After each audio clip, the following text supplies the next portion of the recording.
From the banks of Dewey Lake, it's the Dewey Pod Monster.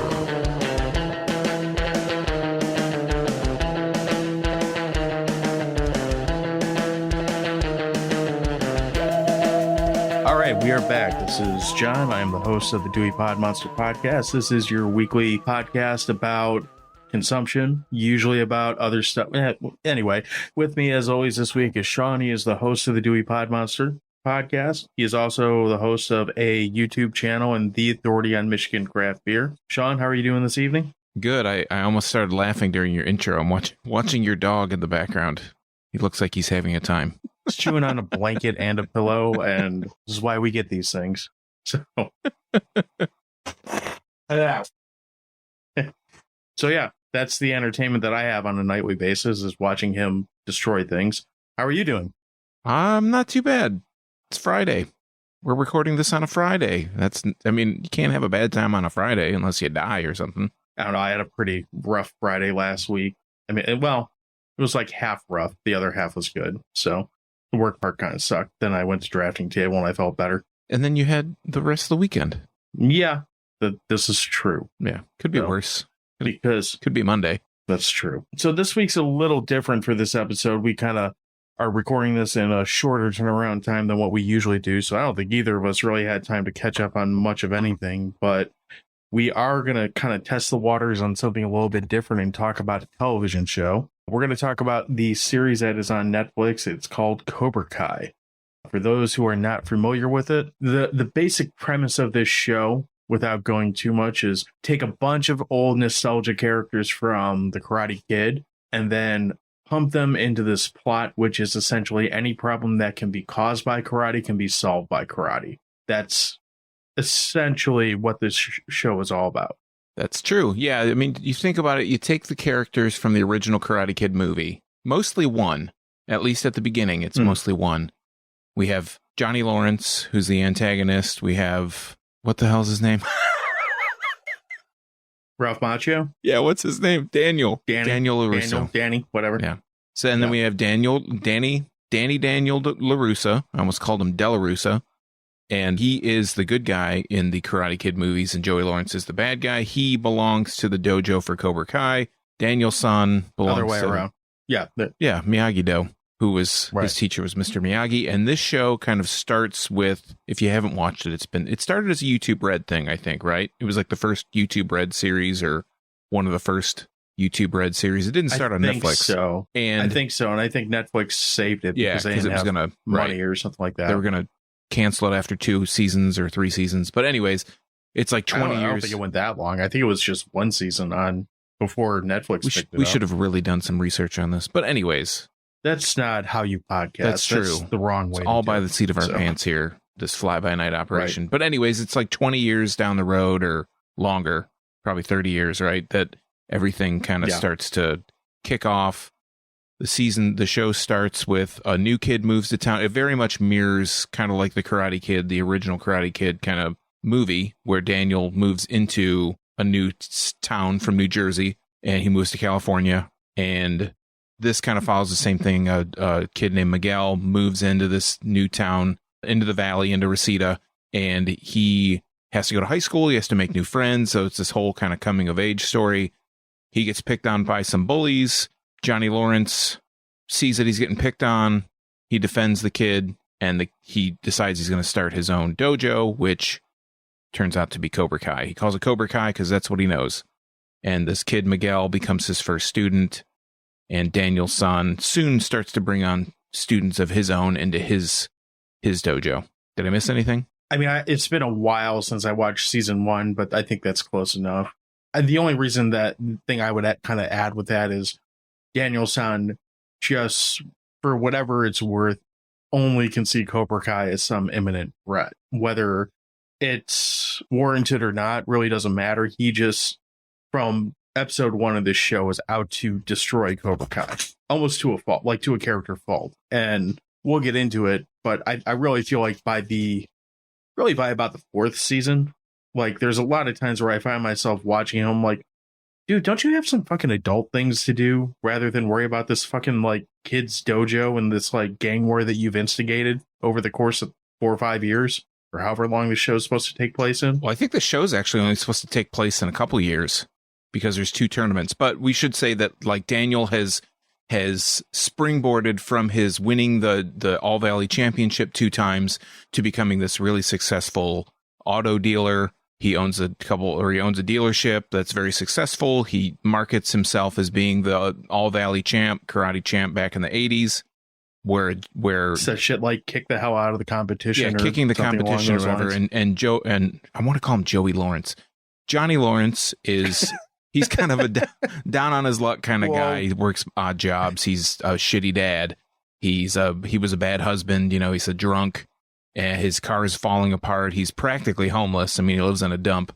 So he's taken his defeat the opposite way. He lets it consume him, whereas Daniel Larusso, or Daniel-san, he pushes himself to become a better person because of his winning.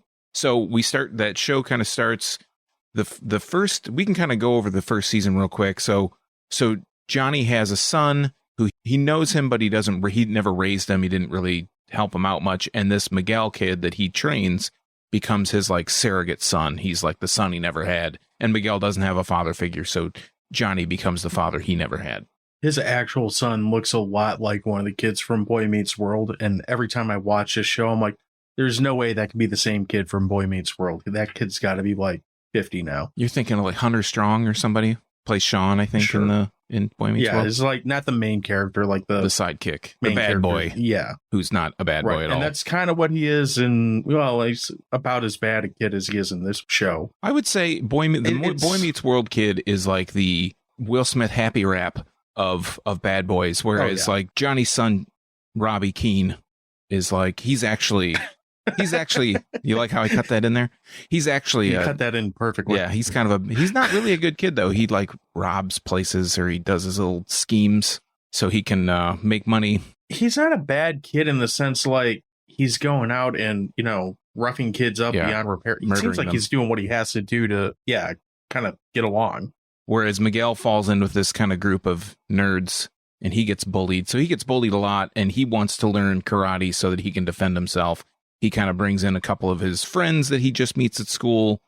Some of them come in to the karate thing a little later than others, but one of the other main characters is his friend Eli, who one day just shows up with a mohawk because he's tired of getting picked on. He has like a cleft palate that is, I don't know, it's not like the best makeup job in the world. It just looks like he has a scrape on his lip the whole series. So it's not really that bad, but he becomes Hawk and he's like the alter ego of this Eli character. I gotta say, I've seen a lot of mohawks in my time, and this kid has one of the shittiest looking mohawks that I've ever seen in my life, and he's got a whole Hollywood like hairdressing team behind him, I'm sure, and his mohawk still looks like absolute open ass through this entire run when he has the mohawk. Well, I've been reading about that, and it looks like the first season it was his hair, and the second season it was a mishmash of his hair, or maybe the first and second season was his hair, and the third season he got a haircut and they had to like do extensions and stuff and the third season it looks really bad. I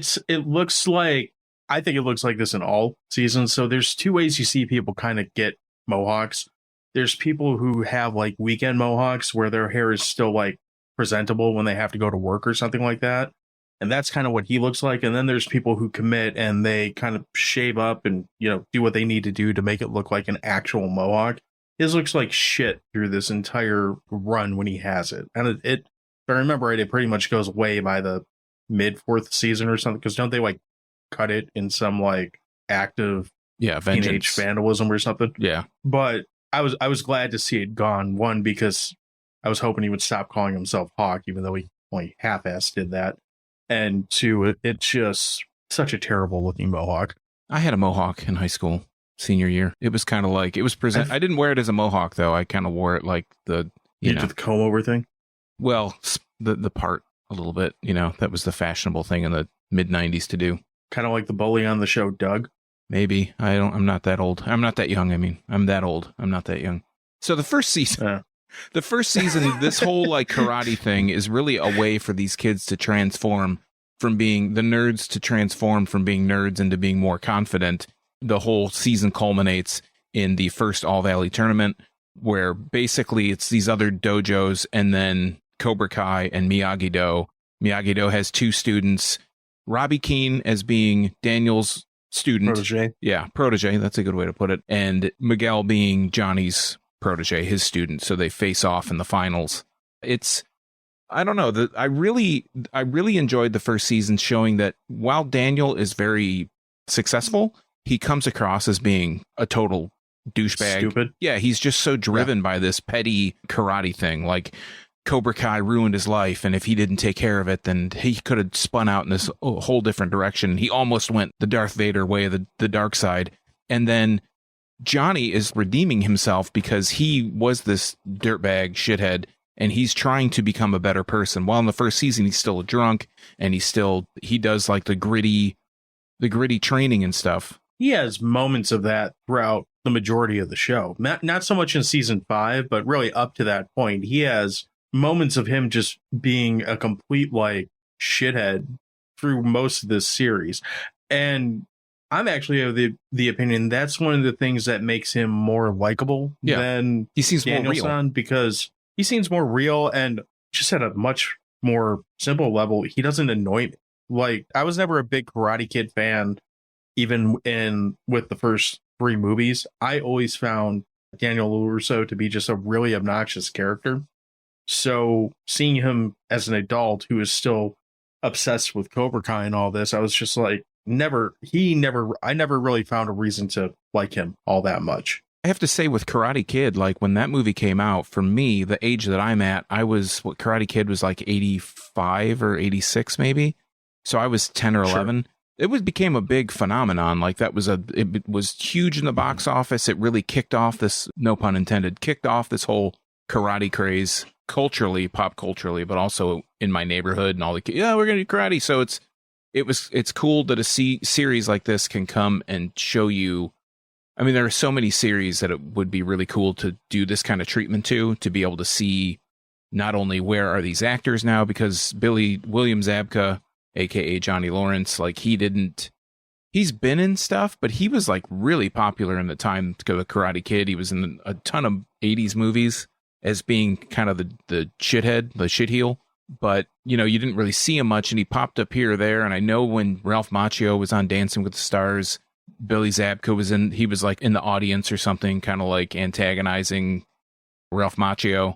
So I watched this in weeks. Like, it took less than a month. I watched season 1 through 5. They're 10 episodes each, so about 50 episodes, about half an hour to 40 minutes a piece, and really just kind of tore through it. We talked about it a couple episodes back, and it's still somewhat fresh in my mind, but like I said, I just wish there were other shows that could kind of pull in all this extended universe kind of characters from movies or a series of movies and bring it into a TV show. I thought that was really, really cool to see all these characters, like any character you could think of that was a key character in the Karate Kid, the original Karate Kid trilogy, not counting the Jackie Chan one. They just brought him back in any way possible. Ralph Macchio, Daniel goes to Japan. They meet up with some of the characters from the second movie. He comes back. There's characters from the third movie. One of the senseis, the sensei that he worked with, Silver, whatever his first name is at this point. Just remember him. It's Terry Silver. Terrence. Yeah, Terry Silver. Yeah. Terry Silver comes back to be a sensei. They have Martin Kove. John Kreese is prominent throughout the series. He's kind of takes a backseat in the last season or so because he gets kind of taken out of the show because of something that happens. But yeah, I just thought that was a cool kind of touch. It's a total nostalgia blast from the past. See, and I agree with you that it does a really good job of, you're taking legacy characters, you're extending their story to a point. It's actually pretty well written in making this story, I don't know if I want to say believable, but logical to where the story came from where the original movies were. I guess, and again, we'll come around to where my issues get with it. It just gets to a point with it for me where when it stops being even believable within this universe is when I start to get annoyed with it. But we're like a ways away from that's, like I said, the later part of the series where I start kind of feeling that way with it. The early stuff, I found myself really enjoying Johnny's like I'm a dumb shithead that's stuck in 1986 like mentality, which he really kind of hangs on to through the majority of the show. There's moments where he says things that are just beyond cringe, like when they're trying to recruit kids for his Eagle Fang karate or whatever, and he's just wandering around a high school saying things that I'm pretty sure would get you arrested in 2022 or 2021, whenever that season came out. It seems like he has a genuine relationship with Miguel, even at the expense of the relationship he has with his own kid. Even the interactions between him and Kreese and that whole story arc up until that big plot point that you're referring to is pretty well written for this type of show. Like, it shows a early relationship built on a prior trust that just kind of grows and seems like a pretty strong relationship. And they do a good job of just breaking that down and kind of having you still give a shit about the fact that these two characters have just flipped a coin in a matter of an episode or two and are pissed off and karate fighting each other. And it feels like it gets, at the beginning, the first couple seasons, I'd say up to maybe about midway, well, probably up to 2. First 2 seasons seem really kind of grounded more in reality. And then as it goes further and further, it totally goes off the rails. And I have like some complaints against it too, but I really, you kind of mentioned that Johnny is stuck in this 80s mentality. I have to give this show credit, and I don't know, licensing rights must be insane, but they use so much music. It's not, some of them sound like they're kind of like remasters or something, but they use the music so well. I got a feeling the guys that they're trying to get licensing rights for probably aren't asking for that much money at this point. But they're classic songs, like they're classic 80s rock songs. It's stuff that they're either touring with still or making residuals, I would think. I don't know. I bet if I had to take a guess, and I'm not sure which songs off the top of my head. I know Motley Crue's in this, and a couple their music's been in here, but I bet you these guys see more money from the spike in streams or sales or however, whatever they get that money from now from a show like this than they ever would from worrying about Netflix actually licensing the song to that, whatever they have to pay for it. Well, it ain't free. I can tell you that. Probably not, but I bet that either way, I'm sure it benefits them. I like that, like I said, watching this so close together, watching so much of it so quickly. I did like the first 3 seasons, but I think 4, it started to kind of go off the rails. All the fights, some of the fight scenes in this across this whole entire series so far up to the end of season 5 are really kind of crazy when you see the big fights, like not necessarily the one-on-one things, but when there's that specifically in season 4, the house scene, it's like the end of season 4, they're all the Cobra Kai, the Eagle Fang, the Miyagi-Do all kind of meet up and they're fighting in the Larusso's house, not Larussa, but it's just like people are flying all over the place. Not nobody, but they barely bleed. Like the biggest injury comes halfway through the entire run of the series. And that's super shocking when it happens because nobody's been hurt quite as bad as this character gets hurt. But on the flip side, you're talking about the high school fight? Yeah. So I was going to bring that one up when we're talking about over the top, ridiculous fights. Yeah. That was one of the scenes that had me start thinking like, this is a little bit too stupid, even for me. Because you have, at that point, there's probably 20 kids in what is essentially a gang fight in the middle of a high school in California. And you're telling me there's not a cop sitting there ready to break it up like within minutes? Or have multiple cops there within 2 minutes, and are we going to say spoilers on this? Or I mean, at this point, that season's been out for 3-4 years at least. I think as long as we stay away from 5, we'd probably be okay. All right. I mean, this gang fight escalates to the point where a kid literally breaks his back. He's, your main character, of course, because you couldn't do this to a meaningless character. Miguel gets thrown off. Well, now you're spoiling it. You didn't have to say that. Hawk. Anyway, you have a main character that's thrown off the second level of a school and again in what is essentially this gigantic brawl, and at no point does anyone try to break up this fight. They're just letting these kids run through the school just in this massive, again, 1980s style action movie fight. Like Jean-Claude Van Damme might have been there like screaming finish him, which actually might have made it more believable. I don't know. It's stuff like that. Though I get the whole like mythology of Miyagi-Do and Cobra Kai and whatever you want to call on it, but these characters are still supposedly existing within real world California. And I don't care how popular karate is in California. There's no fucking way it's popular to the point where the average person sees a bunch of people like ninja kicking the shit out of each other and just, well, I need milk, and continues about their day. You know? Yeah. And that happens, that high school fight is at the end of season 2.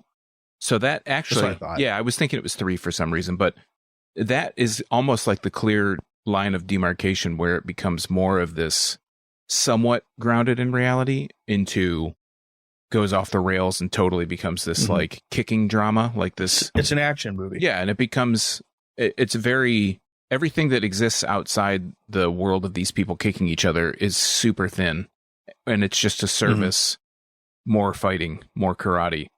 Everything in the show, some of the complaints I have, I guess, I'll move into that a little bit. Some of the complaints I have is everything, and we've talked about this before, but everything can be solved by kicking or by punching. Police aren't involved unless it's like super serious, like somebody's business gets broken into, and then half the time it's kind of hit or miss. Or someone almost gets murdered. Right. Yeah. Some of the other things is like this series, or this whole series, really only takes place over 2 years, like I said before, because there's only 2 All Valley tournaments. And these kids become black belts in these styles of karate in like 6 months, in a matter of months. This isn't like a lifetime to master. It's like a kid gets brought in. There's a kid that gets brought in who becomes kind of like Robbie's protege, his Cobra Kai protege. Kenny becomes his protege. He's this kid another kid that's new to town. He's his brother's in juvenile hall that Robbie meets in juvie. And his dad's in the military. He's a kid that Larusso's other kid is picking on. His son, first, right? Right. Okay. That kid becomes like a black belt. He's like in the semifinals of a tournament within seemingly weeks of joining the dojo. And he has, he's just this ultra powerful. He's like the Vegeta of Karate Kid. He's not like the strongest. He's not the Goku. He's not doing the fusion dance with anybody. He's not but of all the main characters, he becomes a main character. He's like in the power levels, he's like in the top 10, just out of nowhere. This kid. I'd say he's like, so he doesn't show up to like season 3 or 4. 4? Yeah. Yeah. By season 5, he's like what I would call this show has like A1 characters, which is all your characters from the original series, being your Johnny, Daniel, Kreese, Silver, Chosen. Is that the other dude? From Japan, those guys the guys that were in the original movies, I'd say those are like your level 1A characters. Then your level 2A characters would be like your Miguel, Larusso's daughter, Robbie. Yeah, that's probably I'd say those are the 3 like mains, and maybe the other chick, Tori. Nameless is the actress. Yeah, her. Those are probably your other your kid A levels, and then everyone after that is like either a B, C, or D. Like there's that many characters in this damn show. Yeah. And I'd say within 2 seasons what was his name? Kenny? Yeah. He probably works his way into like being a B character, like same level as a kid like Hawk or Dimitri, which is like the other nerdy kid who's always like, guys, you don't have to fight. And then he goes and fights because, apparently what you do. The kids that were the bullies in season 1, and I guess they're still the bullies in season 5, but they never really learned karate. They just act like dicks the whole time. Yeah, I would argue with you to say I think Hawk's like an A-level character. I think it's Hawk, Miguel. I think he's kind of like right on the border. Yeah, on there. I mean, there's episodes where you don't see a lot of him. That's true, but there are some where he's like the main antagonist. I would say Kenny. Yeah. I would liken Kenny to be like a mini boss in a video game. He's formidable, but fair. He's not like the big bad guy. He's kind of like the guy that you have to get through to get to the other bad guys. Once you learn the button combination, you're going to be okay. Yeah, just block at the right time. This is like the Street Fighter characters, all these, and there's these different tiers, there's all these fighting character tiers. The thing that they get to towards the end of season 5 or the middle of season 5, the whole kind of basis of season 5, I guess, is this tournament, this worldwide tournament. And I thought it was funny. I'm not going to, again, no spoilers here, but I thought it was funny that Daniel considers Cobra Kai being exposed like worldwide in this karate tournament, this worldwide karate tournament that they have for under 18-year-olds, which is insane. that it's like a world threat if Cobra Kai got out into the mainstream and it got outside the valley. He acts like it's going to bump Trump off of Fox News or something. Yeah, like there's going to be nuclear war if Cobra Kai, right, ultimately gets shown on this tournament and wins. We never get to the tournament because that's outside of the realm of the series so far to date. Right. I'm sure that's going to be how they end season 6 and hopefully end the show, because truthfully, I mean, this show, so there's a lot of this is very much so the popcorn movie equivalent of a TV show. If you start thinking too much about it, it definitely is going to make your brain hurt. Most of the show, we've kind of glossed over really the majority of it. Yes. But, there's not an overly complicated plot through this whole show. The biggest thing that's confusing is remembering who's pissed off at who on any given episode, because they flip coin. I think every single character in the show has flipped from one side to the other several times from the start to finish of the show, with the exception of Daniel, who always is just on this unnatural warpath against Cobra Kai. Everyone else might or might not be on any given team on any given episode, is kind of how it feels. I feel with me watching it in this condensed kind of manner, I think if you watched it spread out, you watched it as it actually came out, and I watched it all, I binged it all when it was out, it's a lot easier to keep track of. I think in between seasons, you're kind of like, okay, Robbie he doesn't like this guy, and he doesn't like okay, Hawk, he's on this team now. Okay, Sam, Larusso's daughter, she's the girl that's fighting this. She's kind of steady. Miguel and her are pretty steady. They are mainstays on their particular side the entire time. But we have the Robbie piece, we have the Hawk piece, we have Kreese comes and goes. Terry Silver kind of moves around, and I think he's introduced in season 3 or 4. But I think he's in 3. Yeah, he becomes I think he's the end of 3 is when he shows up. Yeah, I don't remember. Maybe it's 4. I don't know. I feel like it's the beginning of one of them. But I did enjoy watching it in the condensed kind of binge manner, because, like I said, I was just every time we would talk, I would watch a couple episodes after we were done. I'd watch a couple episodes throughout the week. On the weekends, I'd watch a couple episodes. I really liked kind of tearing through it this way, but I agree with you at this point. Season 5, the way that kind of goes, it becomes a little bit more hokey, a little more cheesy. Like the edge is taken off Johnny. He's becoming I don't know, the family man kind of thing, and he just wants to please everybody, and they take a lot of edge off of that character. And he's the character I've enjoyed the most throughout the entire thing, because you get to see him kind of grow. So to season 5's credit, it has the best one-liner throughout the entire run of the show, and it comes in the last episode. And I won't spoil it, because if you haven't seen it, I think you want to be able to laugh at it. But it is the most amazing, stupid one-liner that happens that I've heard really since Arnold was spitting out one-liners. You'll have to tell me after we're done recording, because I watched the whole thing and I was like, John said there's a great one-liner in this episode, and at the end maybe I just blew by it. I don't know. You can tell me after. That's fair. What I didn't like about the show, what I don't like about it currently, and I started noticing it in season 4, and I really noticed it in season 5, is the formula for the show is getting really, really old. It's Johnny starts off trying to clean his life up. Someone shows up and punches him in the dick. He gets mad and, goes on a bender. He gets an odd job where he does something stupid that relates to the 21st century, but relates to 2022. And then he acts like it's still 1987 or whatever. Yeah. He does something that dates himself horribly. He goes and says, I'm not going to get in a fight. I'm going to clean my shit up. And then by the end of the season, he's in a fight to quote unquote clean his shit up. All along, Daniel-san is just running around the valley screaming Cobra Kai sucks, and at the same time committing numerous felonious assaults all over the fucking city, and no one cares. And that doesn't even get into the part with the kids. Yeah. So I'll stand by the opinion that Daniel by the end is one of my least liked characters, and he can't help this, but something's up with his, and I mentioned this to you before in text, I think. Something's up with his hair. It is wildly distracting. It's almost a character on its own, how poor it is. And there's something that happens, and I want to say it was the 4th season on. I can't put my finger on it, and I don't know if it's more of like the soap opera nature of the show, which kind of happens in season 2 too, but something happens in 4 where it feels like they really ramp it up. I don't know if it's like they change the way they film it.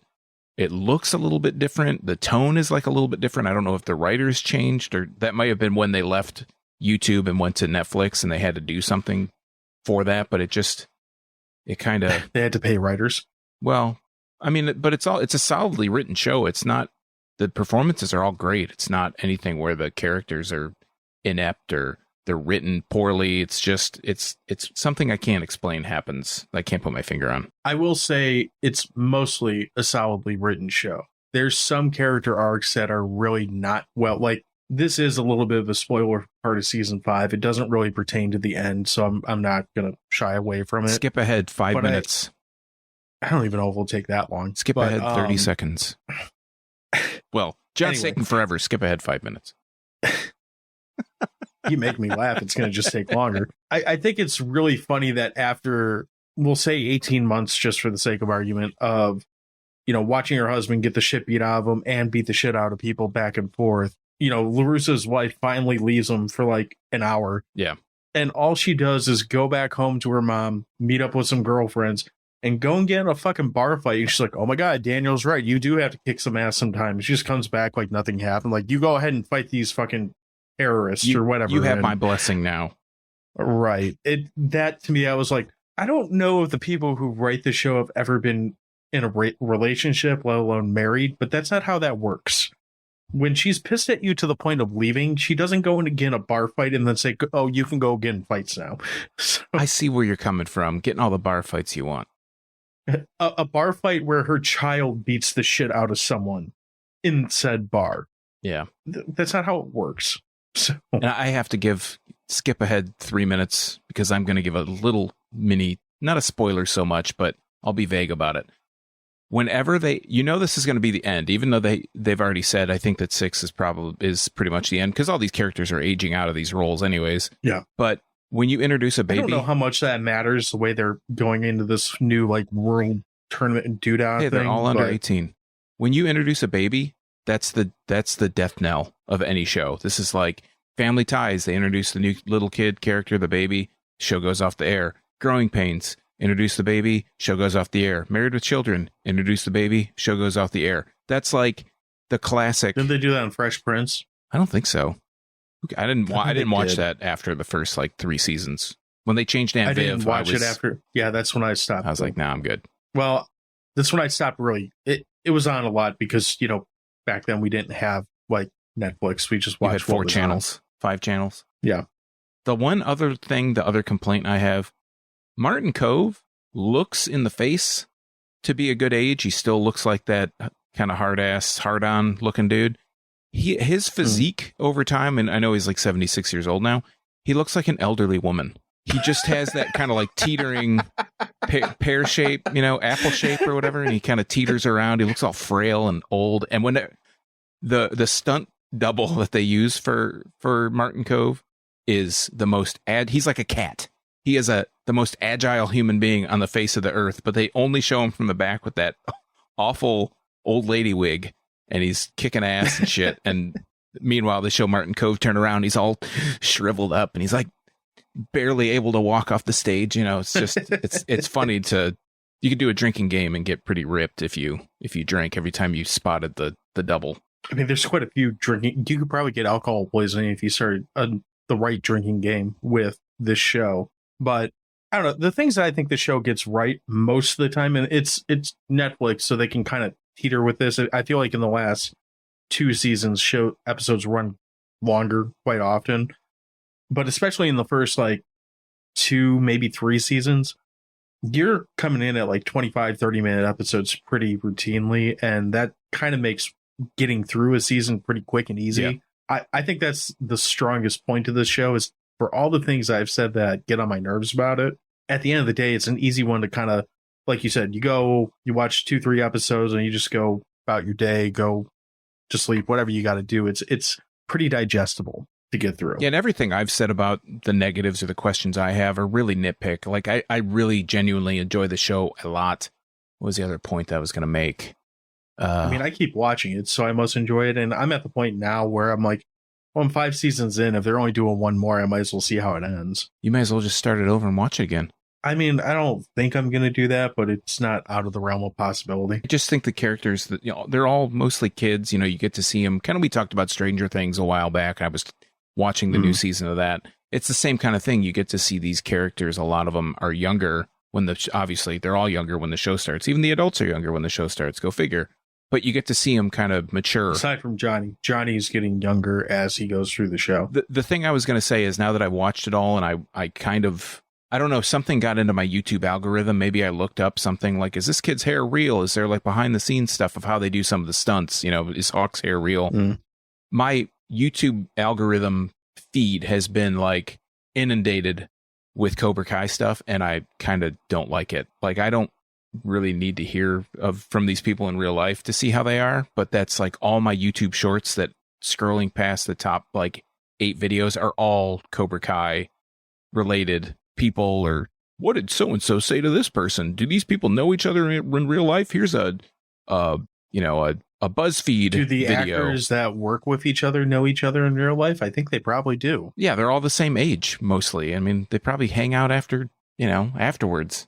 Whether they do or not, they at least know each other. They don't. But how well do they know each other? Do they know that Mary Mauser how likes well does anybody chocolate cake? I mean, I don't know if that's true. I just made that up. But do they tie their shoes? I don't know. How does so and so zip up his pants? Like, just like everybody else. I mean, do we need all this content about Cobra Kai? But he uses karate. That's to zip up his with pants. his toes. Zip. Right. It's all really minor nitpicking kind of onesie twosie things. I really do enjoy the show quite a bit. This has been a real like pleasant surprise for me for the past month or so. Because like I said, I watched the first episode. I think you had mentioned that you were watching it, and I watched the first episode, and for some reason I liked it, but it didn't hook me. And then weeks later, I mentioned this show to you a while ago several times over the I was gonna say I mentioned this to you several times over the last couple years, not just since we've been doing this show. Yeah. Never I don't think I ever was like, oh God, you gotta stop what you're doing and watch this. You shamed me. You shamed me about this show. You've shamed me about Jaws. You've shamed me about The Rock. You've shamed me about Armageddon. You shamed me about whatever other movie. Hey, listen. I did not shame you about Armageddon. I haven't seen those movies, but you know what? I've seen The Uninvited. I've seen Stabilizer. I've seen movies, horrible, awful movies. I've seen It Follows. I've seen Fright Night. I've seen.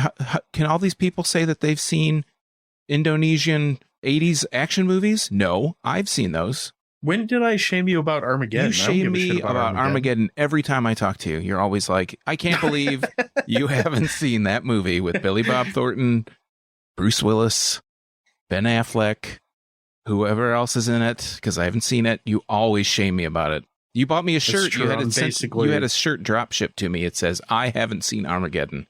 And I'm basically the bad action movie version of Ghostface. As soon as I get around you, I just start up on the trivia about bad action movies from the 90s. I'm getting shamed here.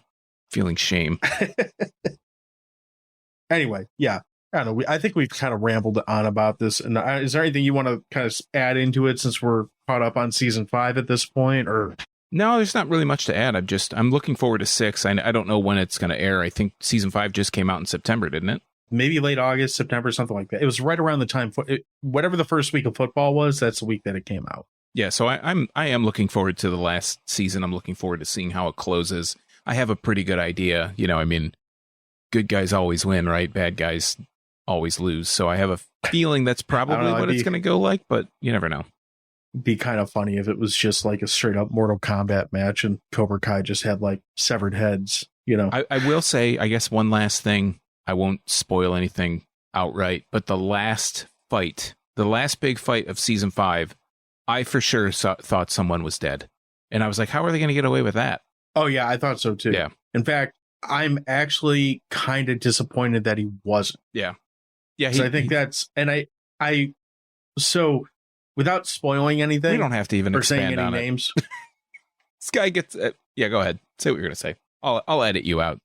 Shame, you shamester. Anyway, without spoiling anything, the biggest thing that I think is kind of becoming a weakness in the show is there is no real, like, implication of, like, a character getting written off by being killed. And the last episode of the season has a couple people that you think, oh, they're actually killing some fuckers off. Yeah. About fucking time. And I think that would have really kind of ratcheted up I think it would have ratcheted up the intensity. It would have made me more interested in the 6th season because it's like, oh, how far will this fucker go? Like, it makes you, it kind of gives you more of an unknown feeling going into that. And then the way they ended, I'm like, oh, you dick. Yeah. You're supposed to be dead. They raised the stakes. So, if that were to happen, it would have like pumped the stakes up so much higher and there would have been so much leaning on this last season. But because it's a bit of that, Chips freeze frame, thumbs up, wink at the camera, that it's a little disappointing. I agree with you. I think that would be one of my big complaints about the series as a whole, is that there's no real lasting repercussions of things going, like everybody gets redeemed in one way or another. They get, somehow magically escape somehow, or it's cheat death or whatever. Yeah, that would be my big complaint about the show. But other than that, I really do enjoy the show, and I am looking forward to season 6. Right. All right. So again, we haven't really caught up on any other current stuff this week, so we can kind of skip that to the next episode. A couple new news things that were new at the time when we're recording this will probably be a little older when you get to this. How do you feel about the new Super Mario movie? Okay. So I know everybody on the internet, is all up in arms, and they have been since they announced that Chris Pratt was going to be the voice of Mario. And seeing the trailer, like, again, I'm not a trailer guy. I don't really care about that kind of stuff. I'd rather just kind of go in unfettered. I didn't think it was anything objectionable. It's a movie about Mario. Who cares? Is it for adults? No, it's for kids. So why are you people getting their panties in a twist about Mario? I say this about Star Wars fans all the time. Yeah, I mean, I agree with that too. Star Wars at times they try to make it more adult. Mario has never had, he actually has held a gun. He's held a gun in the Rabbids game. But, he's not an adult character. He's implicitly for children. Star Wars, the characters are adults. There are very few children in Star Wars. I could see it's like this geopolitical thing that they try to... That's all childish too. I don't get why people get so bent out of shape about that shit. But yeah, so I whatever. It's like the Sonic thing. Like, if it's a good movie, if my kids like it, then I'll enjoy it, But if it's shit, I won't.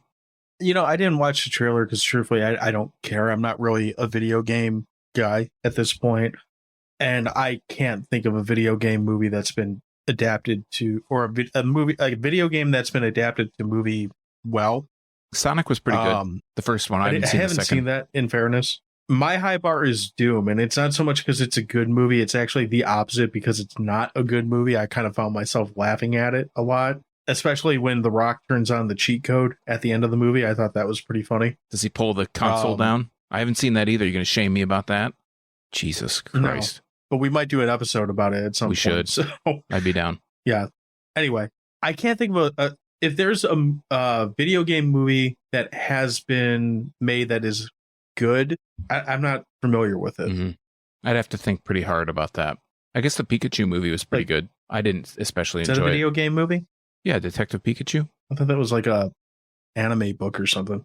An anime book. An anime book would be manga. Anime is the animated version of it. Anyway, I haven't seen Pikachu.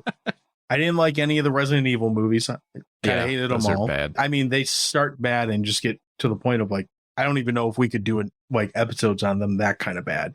The first one was pretty good for a video game movie. There was, I think it was 2. There was a scene where have you watched it recently? No, there was a scene where one of the characters throws a grenade, and the actor clearly doesn't know how to throw. So they do this big wind up and they throw it, and you can see the grenade like fall directly out of the woman's hand and onto the ground. And then like 1,000 feet away, this huge explosion, like a stick of dynamite went off. It's like, that's not how grenades work, number one. And number two, I could see she only threw it like 3 centimeters in front of her.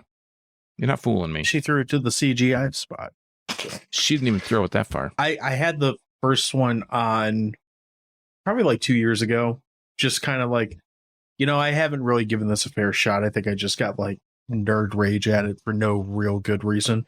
I watched it a second time, and the only thing I could think with it is like, no, this is a really the effects have aged really poorly, and I don't remember when that movie originally came out, but it's a victim of early CG not looking good now, for whatever that's worth, and it's trying to do the video game thing where you can see like, oh, we're moving through slowly and all this shit, and they're trying to do a lot of what's not POV shots, but like third person like pans shots and stuff where they're going between the people. Yeah, and it just it doesn't work, and it gets I think it's terrible. How does the laser fence hold up? So I had a problem with that when I saw it the first time, because all I thought was like, didn't they do this in Cube? You're talking about that scene, right? Where it's cubed. Cube the guy? Yeah. So I was like, I always thought it was just a half-ass way to kind of redo what they already did in a better, much lower budget movie, which I haven't watched Cube in a while either, which I have a feeling that probably doesn't hold up all that well, but I remember liking it when it was on Sci-Fi or whatever it was on. Yeah, it was like a mainstay of Sci-Fi. Yeah. Sci-Fi. The other one that came, so this is a docu-series that got listed this week, and I'm really looking forward to this because, like I mentioned, this is right in your wheelhouse. The title of this docu-series is Barney, I Love You, You Hate Me. I have heard of this. I will watch it. I will watch the shit out of this. It's all about the dark side of the children's show Barney. Now, for those of you who might be younger, I don't ever hear about Barney anymore, so I don't know if it's still relevant, but Barney was a giant purple dinosaur that taught you how to count. Yeah. And I think you're boiling it down. You're condensing it a little bit, but yeah, I'd go along with it. My kids they never watched it, and they're 11 and 12. I never watched it. I remember I was at the age of like hating it when it came on. Like it was just one of the, it blew up like to the point where Barney was fucking everywhere for a couple of years. And then you started hearing about the guy in the suit one day would get like popped for heroin use or something like that, or beating up a hooker or something. And then before you knew it, he was gone. I really like the color purple. It's like one of my favorite colors. And I wore to Burning Foot, I have a purple hoodie that I wear, and somebody called me Barney, and that wasn't cool. It was a nice idea. Have you ever heard the band Go-Go Bordello? No. They have a song called Start Wearing Purple. I'll have to find a video of them playing it live. It involves circus drums, washboards, and gypsies. Now you're speaking my language. I've actually seen this band like probably 10 times now, and they're one of the better live acts that's out there. Mm-hmm. But Start Wearing Purple is a very fucking entertaining song. Do they ostracize you if you wear purple at their show, or they want you to wear purple? No, they're encouraging. Okay, good. They're encouraging it. Good. Yeah, they definitely encourage it. So anyway, any thoughts on the Barney docuseries other than I will watch it? I will watch it. I think that guy, I had heard that the person in the Barney suit was an Olympic athlete, like a track athlete. I don't remember hearing anything about drug possession or domestic abuse. I heard Kevin Clash, who was the puppeteer for Elmo, got into a lot of trouble, but it was more of... I gotta think there was more than one guy in the Barney suit. I think it was just one dude. Let's see what IMDb says. Barney. It says Barney. Barney and Friends. It just says Barney, played by Barney. That's what I'm trying to find. Top cast: Bob West, Barney, for 128 episodes. There's 183 episodes, so there has to be at least more than one Barney. They're like Highlander. There can be only one. Oh, God, I want to see a Barney Highlander spoof. Okay, so, yeah, there's several. So, Bob West was Barney for 128 episodes. But what's the run here? David Joyner, 1992 to 2000. Okay. They all say the same. Well, most of them say the same. David Joyner, that name sounds familiar. That might be the guy you were talking about. He was Barney for 121 episodes between 92 and 2000.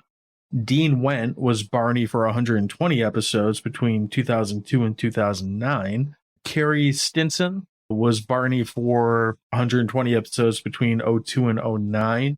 There's someone on here named BJ. Mm-hmm. Apparently that's a character. There's another character named Scooter McNutty. Uh-huh.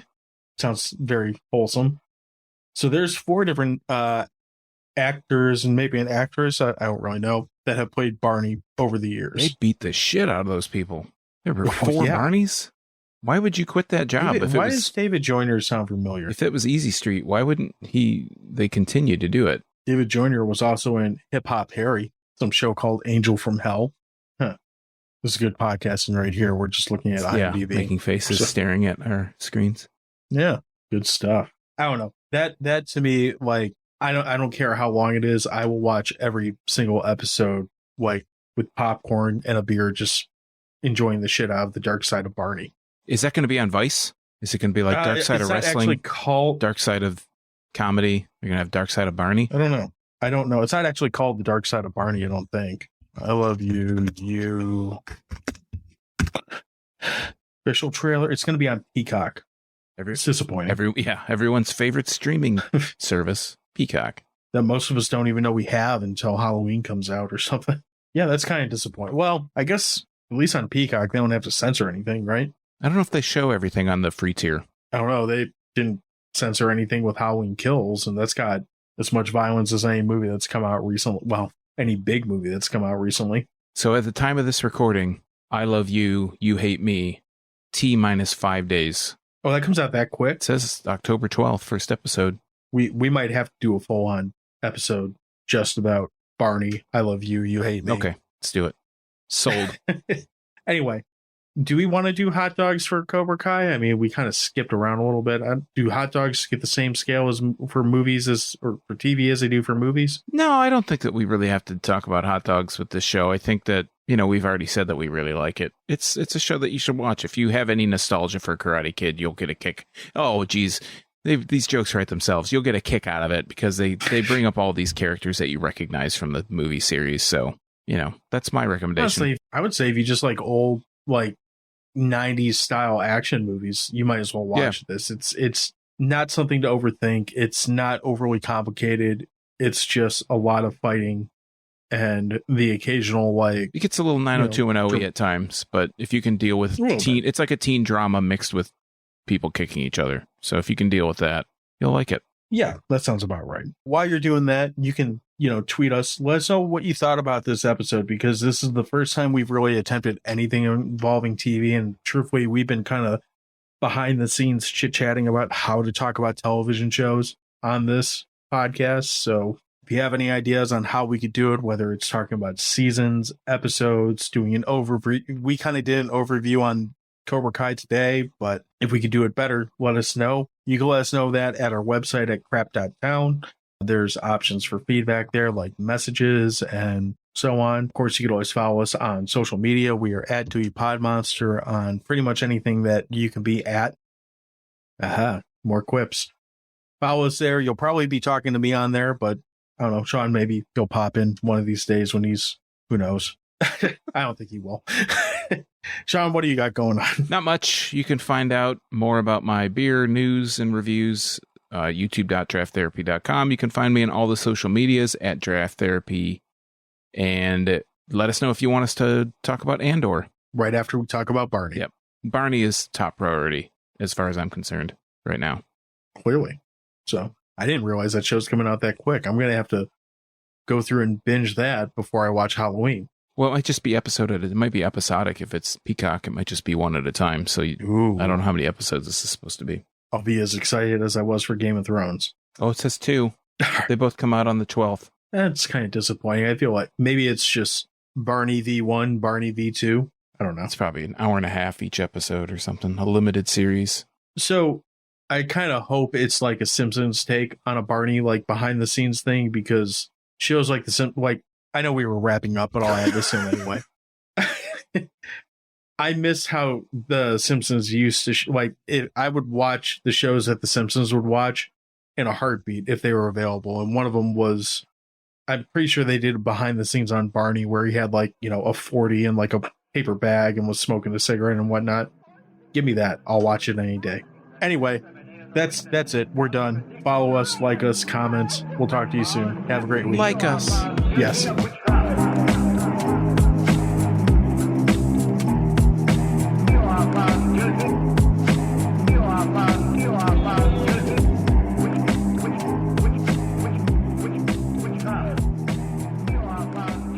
Can you hear me now? Thank you for that. Still can't hear you. I think I can hear you. Can you hear me now? Yeah. Okay, good. You got a pretty good burp on this I recording. did, yeah. That was right when I put my headphones on, too. Johnny Lawrence's son. What the hell's his name? I've watched entirely too much of the show not to know what this kid's name is. I can't think of his name. Yeah, I guess I could. I should probably have an IMDb open. He's like the little Bow Wow of gangster rap. I'm gonna I'm just gonna join in with whatever his name is because I don't remember what it is. Cobra Kai 2018. God, the picture on this fucking landing page, just fucking wonderful. Robbie. Okay, let me come back in with that. Robbie Keane. Yeah, Robbie Crease.